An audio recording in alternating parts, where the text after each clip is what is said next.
Grognards and Opinions. Now, long time ago, when I was much, much younger, like in my 20s and stuff, I got called a Grognard by one of my dungeon masters well, GMs, game masters, actually.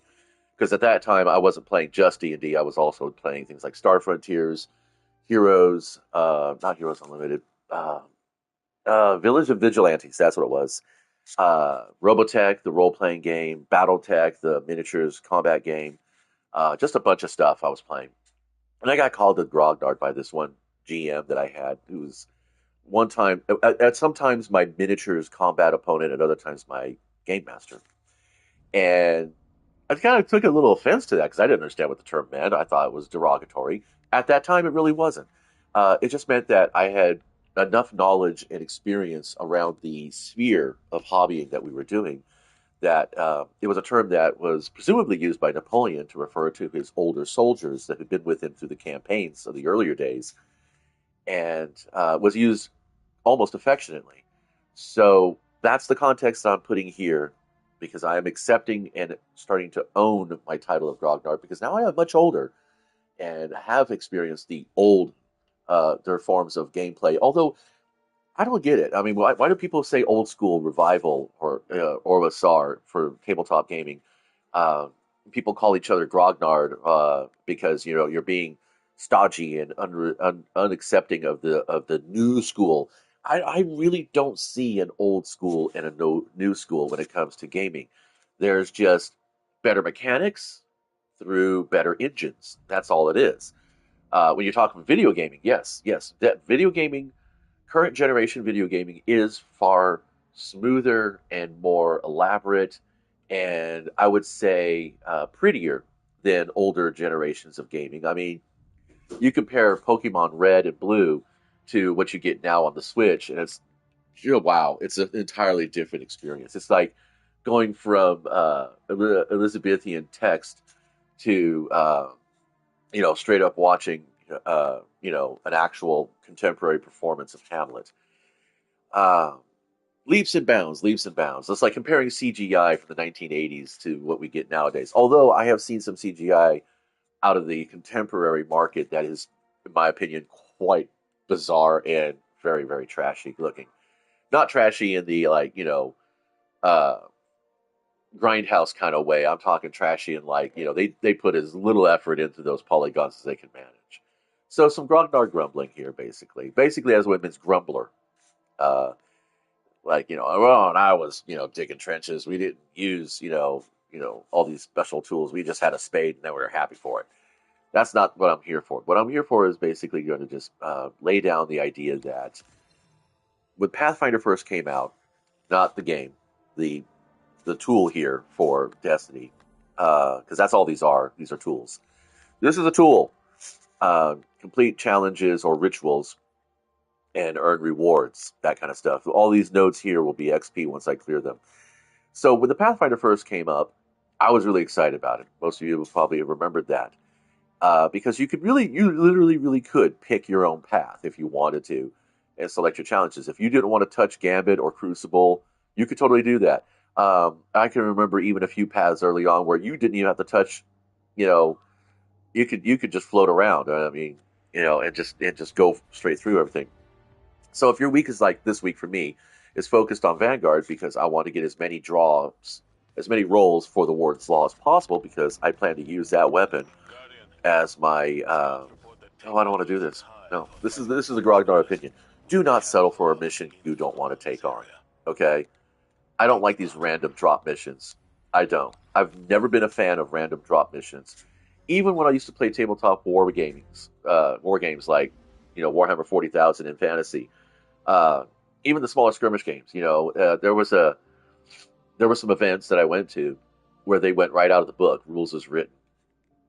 And one of the things that you did at the start of a game was randomly roll for a mission, whether it's capture and control, which you had checkpoints you had to maintain and earn points from, or if it was, hunt a target or get a number of these things, or have so many of your men in your opponent's deployment zone by the end of the turn, by the end of the game, all that kind of stuff. And it is all randomly determined. So you agonized first of all on a list that would probably covered upwards of 100 minis. So you agonized over the weeks before the event, trying to build a list that would be competitive against everybody else's list that's out there. But then you also had to fucking incorporate shit into your list that would accommodate for upwards of 5 different variable missions. And I'm like, this is bullshit. You don't need to do this.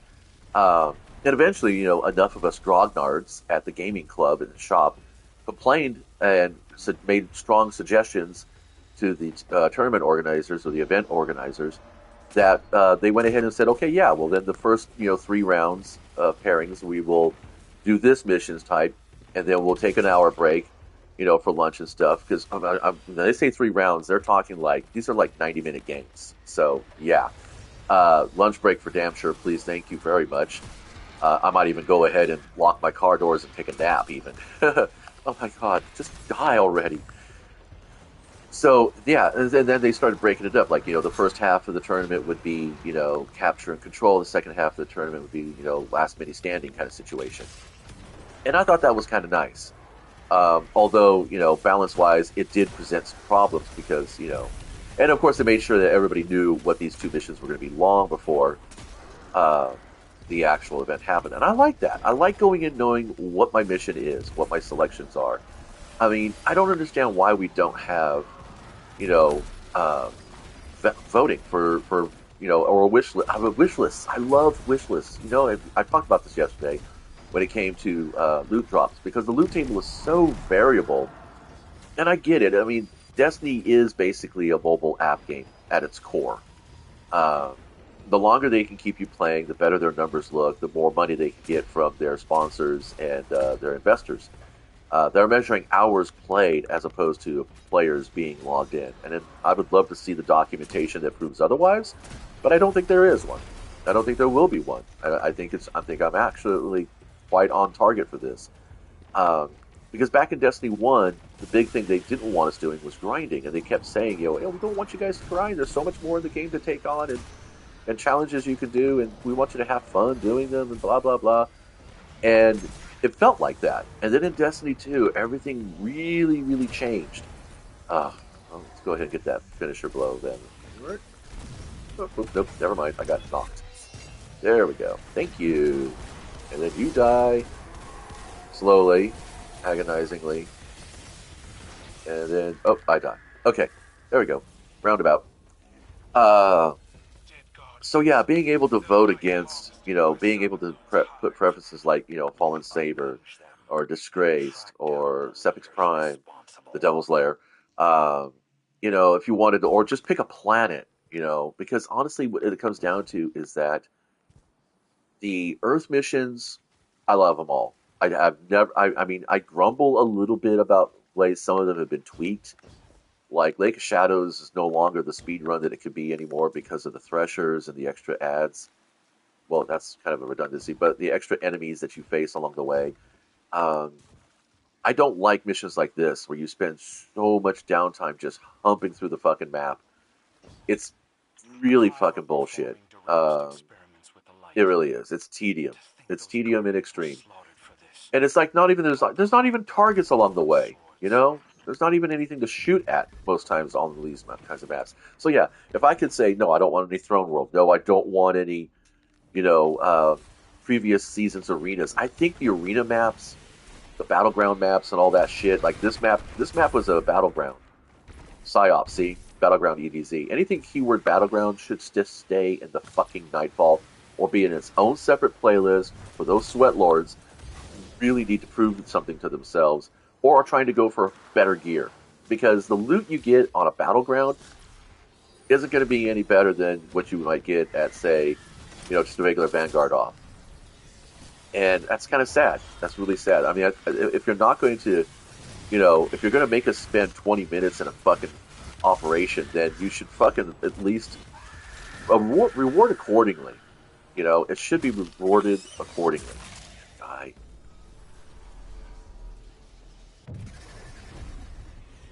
But yeah, I mean, it's still fun to play. And I am here chasing my Pathfinder. Oh, that's the other thing I wanted to point out. So, like I said, the Pathfinders are a little bit more fluid, but now they seem to be structured a bit more. And really requiring people to be like going into areas of gameplay they're not comfortable doing. I don't wear denim anymore, and it's because I don't feel comfortable in denim anymore. And it has nothing to do with my body type or anything else or my age. It's just a style preference. I I like soft cotton. I like the comfort and the feel of it. I like the fact that it breathes. I like the fact that if it gets damp or whatever, that it dries quickly and it doesn't dry crunchy.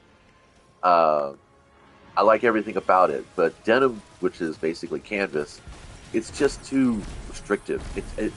I don't live in that cold of a climate to begin with, and in running around in denim, I might as well be running around in thick black leather in the middle of a jungle, like the two henchmen did in George of the Jungle. I think I just killed myself. I did kill myself. Oh, boink. So I don't like playing with snipers. I don't like doing psyops. I don't like spending more than 10 minutes in a video game activity. Not when I can spend 10 minutes, in any other game. I mean, I could spend 10 minutes in Pokemon and basically have a whole lot more fun. Why I'm not playing Pokemon right now? I don't know, because like I said, I gave myself the challenge of finding the best role possible for the Warden's Law, which is this week, which means that I will be playing mostly Vanguard Ops because they are actually more efficient use of the time than if I were just to do the Nightfall.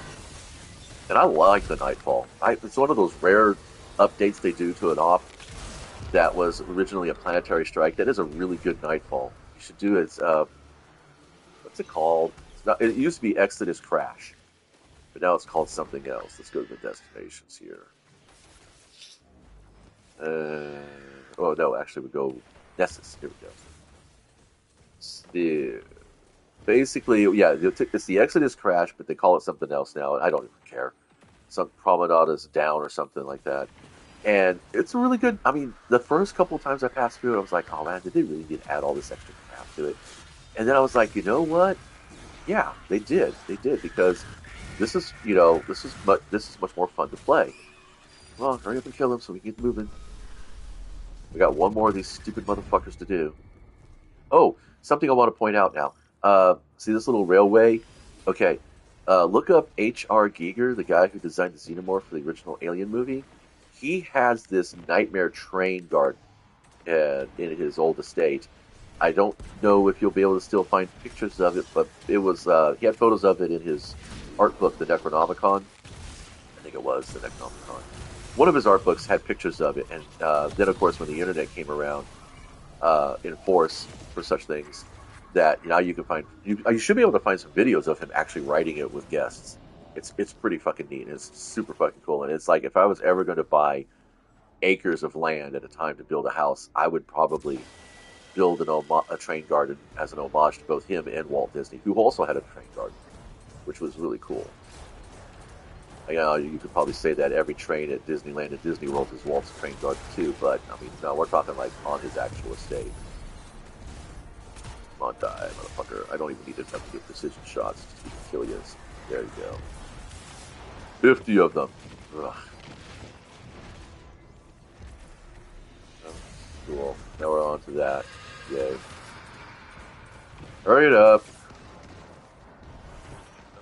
Yeah, because the other thing that I've noticed is that there's a lot more of this going on. Getting all these kills without dying. It's like, what the fuck, man? Come on. Just keep it fucking stupid simple. And honestly, really, the Pathfinder thing, I don't even need to worry about that. I really don't. It's not even part of my plan for this weekend.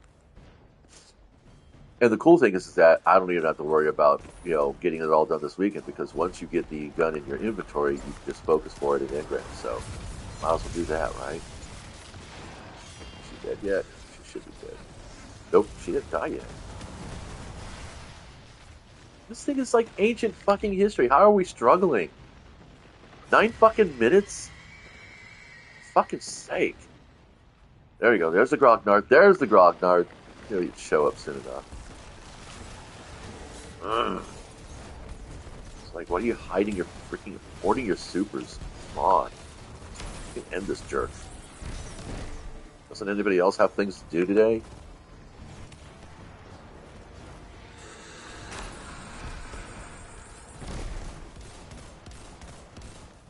Wow. Beefy, too.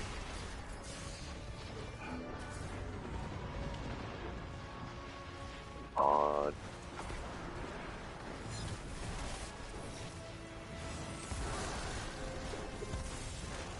What? Fuck this. Alright, kids, yeah. And honestly, really, you don't have to fucking even. We don't even have to play. You don't have to do it. And I'm not playing.